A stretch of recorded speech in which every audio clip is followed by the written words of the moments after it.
మనం నిర్వహించుకుంటున్నటువంటి కార్యక్రమంలో సప్తశక్తి సంగమం, సప్తశక్తులు యొక్క కలయిక. అంటే స్త్రీలో సప్తశక్తులు నిబిడీకృతమై ఉన్నాయన్నమాట. ఆ యొక్క సప్తశక్తులను అందరిలో ఉంటాయి ఇవి. కాకపోతే ఒకసారి ఆ సంగమం ఏంటి మరి అన్ని ఒకసారి అందరము జ్ఞప్తికి తెచ్చుకుంటూ దాన్ని మనలో ఉద్ధృతి చేసుకోవాలనేటటువంటి ఉద్దేశం మీద ఈ యొక్క మహిళా మనులలో చైతన్యాన్ని, తమలో ఉండేటటువంటి శక్తిని బయటకు తీసుకురావడానికి ఈ యొక్క కార్యక్రమాన్ని నిర్వహిస్తున్నారు. అందులో భాగంగా కుటుంబ ప్రబోధం, పర్యావరణం. ముఖ్యంగా సమాజం సుభిక్షంగా ఉండాలి అంటే ఈ రెండు ఉండాలన్నమాట. ఒకటి కుటుంబం సవ్యంగా ఉండాలి, రెండు పర్యావరణం స్వచ్ఛంగా ఉండాలి. అప్పుడే మానవ మనుగడ అనేటటువంటిది సుఖంగా జరుగుతుంది. అందులో కుటుంబ ప్రబోధం తీసుకున్నట్టయితే ప్రపంచంలోకి వెళ్ళా కూడా భారతీయ కుటుంబానికి ఒక విశిష్ట స్థానం ఉందన్నమాట. అయితే అది ఎంతటి స్థానము అంటే మనం దాన్ని కుటుంబాన్ని అందరం కుటుంబం అంటే ఐక్యమత్యం. ఆ కుటుంబంలోకి రావడానికి మన భారతీయ దృష్టిలో ఏముంది, మన యొక్క సప్తశక్తి అంటే స్త్రీలోని ఒక శక్తి. స్త్రీయే సృష్టికి మూలం. స్త్రీ లేనిదే ఏది గుణంగా లేదు. ప్రపంచంలో ఫస్ట్ స్త్రీతోనే మొదలు. స్త్రీ అన్నింటికి మించిన శక్తి ఒకటి. అన్ని గుణాలు కలిగిన శక్తి స్త్రీ లోపల ఉన్నాయి. స్త్రీ తలుచుకుంటే చేయలేని పని అంటూ ఏది లేదు. స్త్రీ అందుకే లక్ష్మి, సంపద అన్నీ కూడా స్త్రీలోనే చూస్తారు. స్త్రీ ఎన్ని రంగాల్లో అయినా ముందంజ వేయగలుగుతుంది. మొదటగా తల్లితో స్టార్ట్ అవుతుంది. ఒక స్త్రీ మాత్రమే తల్లి మూర్తి మాతృత్వాన్ని ఇవ్వగలుగుతుంది.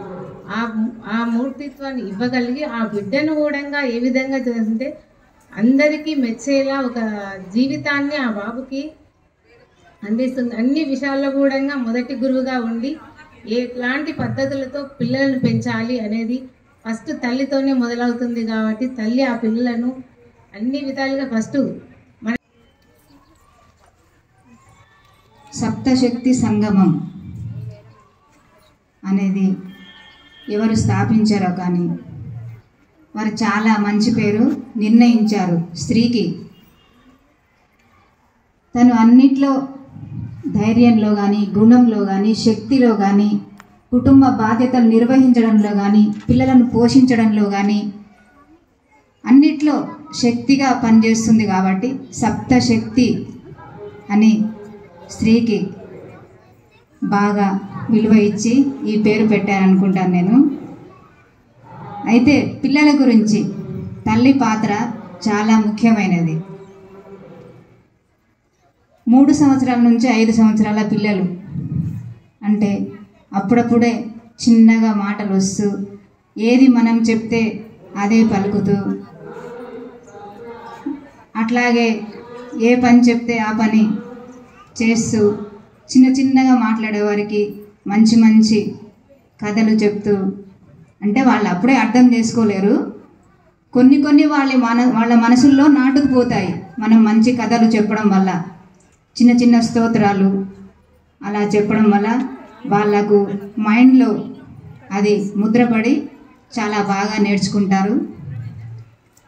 తర్వాత కొంచెం పెద్ద అయిన తర్వాత ఉంటాయి. వాటి గురించి చాలా చక్కగా వివరించారు. ఇప్పుడు పూర్వకాలంలో మహిళలు వంటింటికే పరిమితమై ఉండేవారు.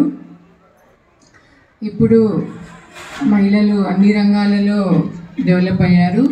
విద్య, వైద్య రంగము, క్రీడలలో, అంతరిక్షంలోకి వెళ్ళడము, అన్ని రంగాలలో మహిళలు చాలా ముందంజ వేశారు.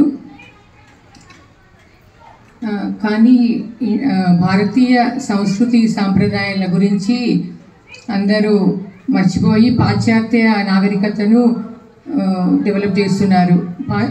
వేరే పాశ్చాత్యులు మనల్ని ఫాలో అవుతున్నారు, మనం వాళ్ళని ఫాలో అవుతున్నాం. పిల్లలకి చిన్న ఉన్నప్పటి నుంచి అంటే ఫస్ట్ బేస్ పునాది చాలా చిన్న ఉన్నప్పటి నుంచే వాళ్ళకి క్యారెక్టర్ గురించి బిల్డప్ చేయాలి. చదువుకోవడం ఒక్కటే కాదు, వాళ్లకు మంచి వ్యక్తిత్వాన్ని ఎలా పెరగాలి, వాళ్ళని ఎలా పెంచాలి అనేది మహిళ చేతిలోనే ఉంటుంది, తల్లి చేతిలోనే ఉంటుంది అది. ఇంకా మగపిల్లలని కూడా వాళ్ళు చిన్న ఉన్నప్పటి నుంచే ఆడవాళ్ళ పట్ల సోదరిలాగా, మగపిల్లలను పెంచేటప్పుడు చిన్న ఉన్నప్పటి నుంచి ఆడవాళ్ళ మీద గౌరవము, ఆడవాళ్ళంటే వాళ్ళకి తల్లిలాగా చెల్లిలాగా అనేటువంటి భావనను వాళ్ళకి చిన్న ఉన్నప్పటి నుంచే నూరిపోయాలి. నాకు చాలా బాగా నచ్చాయి.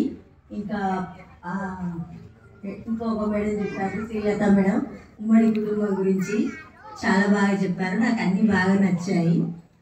అందరూ బాగా చెప్పారు స్త్రీ శక్తి గురించి. మేడం గారు, శ్రీదేవి మేడం గారు చాలా బాగా చెప్పారు. ఫస్ట్ పెద్దవాళ్ళకి అన్నం పెట్టిన తర్వాతనే చిన్నవాళ్ళు తినాలనేది బాగా చెప్పారు మేడం గారు. ప్రతి ఆడపిల్ల తల్లి ఎలా ఉంటుందో అలానే ఉంటుంది. చీర కట్టుకోవడం కానీ, దుప్పటి వేసుకోవడం.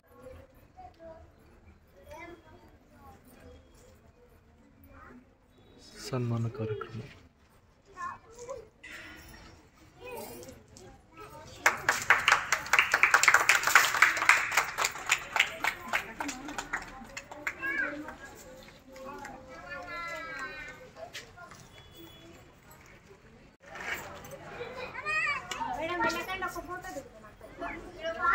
సన్మాన కార్యక్రమాలు నిర్వహిస్తున్న దృశ్యాలు మహిళలకు ఘనంగా సన్మాన కార్యక్రమాలు.